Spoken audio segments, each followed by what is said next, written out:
Ladies and gentlemen, in rock history, we always like to say certain songs should not be played in certain situations. You never should play Another One Bites the Dust before the funeral announcements on the radio. You don't play My Sharona at a teen dance. And you don't play this song at a wedding or even anything resembling a long term commitment. Yes, we're going to be talking about that song that kind of made people think and not say broke a thousand hearts in the 1970s, but got a lot of people thinking. It's Lying Eyes. This was a song written by Don Henley and Glenn Frey and recorded in 1975 by the Eagles. Big hit on the country charts as well. Now, Frey sang the lead vocals. It was the second single from their album One of These Nights, reaching number 2 on the Billboard Hot 100 chart and on number 8 on the Billboard Country chart. It remained their only top 40 country hit until How Long in 2007-08. Now, the Eagles received a Grammy Award for Best Pop Vocal Performance by a duo group or chorus for Lying Eyes and were nominated for Record of the Year. So why the song stands out for a lot of people is because the orchestration is tremendous and it's almost like a chorus style where all the best voices of the Eagles moving together to make the song go forward. Now there's a single version of this. It's 4 minutes and 14 seconds, but I've seen versions quite longer at 6:22, the album version. There's a lot going on in this song. Now the title and idea for the chanson came when Glenn Frey and Don Henley were in their favorite LA restaurant bar, Dantana's, which was frequented by many beautiful women, and he started talking about beautiful women who were cheating on their husbands. He saw a beautiful young woman with a fat and much older wealthy man, and Frey said she can't even hide those lying eyes. According to Henley, Frey was the main writer of the song, although he had some input with the verses and the music. The song was written when Frey and Henley were sharing a house in Truesdale, Beverly Hills. Frey said of the writing of the song, the story had always been there. I don't want to say I wrote it itself, but once we started working on it, there was no sticking points. The lyrics just kept coming out, and that's not always the way songs get written. Now, during the Eagles' 2013 concert tour, Frey, who later passed away, stated it was written in just 2 evenings. And I would expect so, because just like McCartney and Lennon, Frey had kind of a shorthand with Henley. Now, Lying Eyes is the only song on One of These Nights album that Frey sang solo lead on. He shared lead vocals with Henley on After the Thrill Is Gone. Now, the song was a very anticipated cut. There was rumors that it was going to be a big hit even before the album was released. And it was released as the second single from the album and reached again number 2 in the Billboard Hot 100 charts behind Island Girl by Elton John. Lying Eyes also crossed over the country chart where it reached number 8, their first on that chart, and a feat few rock bands could achieve at that time. Because it got kind of Neil Young, Jackson Brown, Gordon Lightfoot feel to it. Now the single version of the song was shortened considerably from the album version, removing the entire second verse, the second chorus, and 4 lines in the middle of the third verse, which takes away a lot from the impact of the song. Now, Billboard described the release as a country-flavored story of a girl who drives across town daily to meet someone a bit more suited to her than the one she lives with, and praised the instrumentals and harmony vocals. Cashbox said that the instrumentation is lightly acoustic, with a sobbing pedal, a steel, lacing together the plaintive lead vocal and chorus, and mentioned the Eagles' uncanny talent for fitting hit-making riffs together. Billboard and Rolling Stone both ranked Lying Eyes as Eagles' 7th greatest song. I wouldn't give it that high, and I tell you why.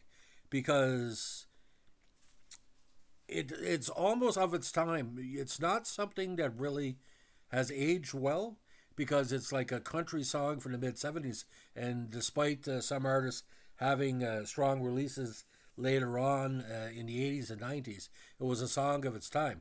Because you had the swinging culture, you had the disco culture, you had the what they call the father-daughter culture. In California, there was a lot of shit going on because Hollywood was putting a lot of women under the casting couch motif, as we say, and it was a very California type country song. It'd be interesting to see if Linda Ronstadt would have done a cover, although there's been several covers of the song.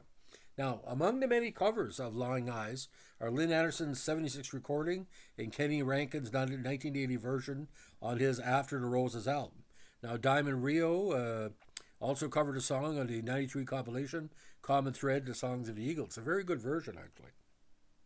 So if anybody knows out there if Linda Ronstadt ever did a cover of this that was recorded, I know probably she did in concert, because Ronstadt would sing a lot of songs like Roy Orbison, Everly Brothers, the Eagles, because of your connection with the band. So Glenn Frey had lead vocals and acoustic guitar, Don Felder acoustic guitar, Bernie Lyin had lead guitar, mandolin, and backing vocals. Randy Meisner had bass and backing vocals, and Don Henley played drums, percussion, harmony, and backing vocals. An additional musician was Jim Ed Norman on acoustic piano. Because you listen to it, you're hearing a lot of orchestration. It was almost like I would like to see a video of this of the 1970s style. And it was saying a lot at variety shows back in the day, because the album version was kind of a Marty Robbins long cut country song. And here's how it worked on the charts. On the Canadian top single charts, it went number 19. On Canada's adult contemporary chart, RPM, number 4. Canadian country tracks, number 20. In Ireland, it went top 3. Netherlands, it was top 23. New Zealand, it hit 7th. UK was top 23. Billboard Hot 100, it was number 2. U.S. Adult Contemporary Billboard, number 3. And U.S. Billboard Hot Country Singles, number 8.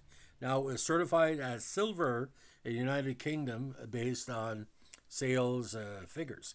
Now, the version on the Eagles, what they call tribute album, is quite good. But the whole part of the mid-1970s, they were getting a lot more of the country feel to them. One of These Nights was the previous single, then Take It to the Limit was later on. And again, the album One of These Nights, I consider this the most consistent album they ever put out. And the 3 singles, did quite well. 1975, after the third week of May, belonged to the Eagles. One of These Nights came out May 19th, Lying Eyes August 18th, and again, Take It to the Limit, November 24th, 75. And this one also had tracks such as Journey of the Sorcerer, A Wish of Peace, After the Thrill of God, and the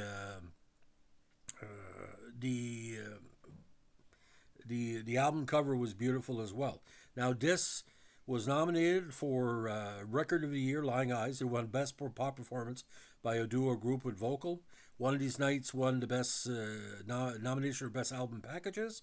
And One of These Nights, again, nominated for Album of the Year at the Grammys. So 4 big nominations. So One of These Nights, lead vocals by Henley, 451.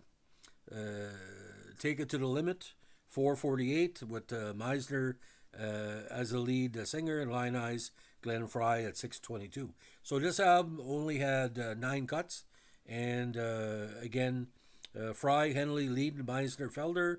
Additional personnel included David Bromberg, the Royal Martian Orchestra, Albie Gallatin, Jim Ed Norman, who had played on Lying Eyes and Take It to the Limit, Sid Sharp, concertmaster, and the Eagles did the string arrangements. So again, great album. And ironically, ladies and gentlemen, this album only went to number 1 in one country. It was the U.S. on the Billboard charts. It only went top 2 in Canada and Holland. So their biggest influence was Canada, the States, and again the Western European countries. It was 2 times platinum in Australia, platinum in Canada, 100,000 sales, platinum in UK, 300,000, and 4 million sales in the States. So again, Lying Eyes, Take It to the Limit, One of These Nights album, all put together. Again, a very, very interesting time for the Eagles in 75. They didn't even were hitting their peak yet, because Hotel California was right around the corner.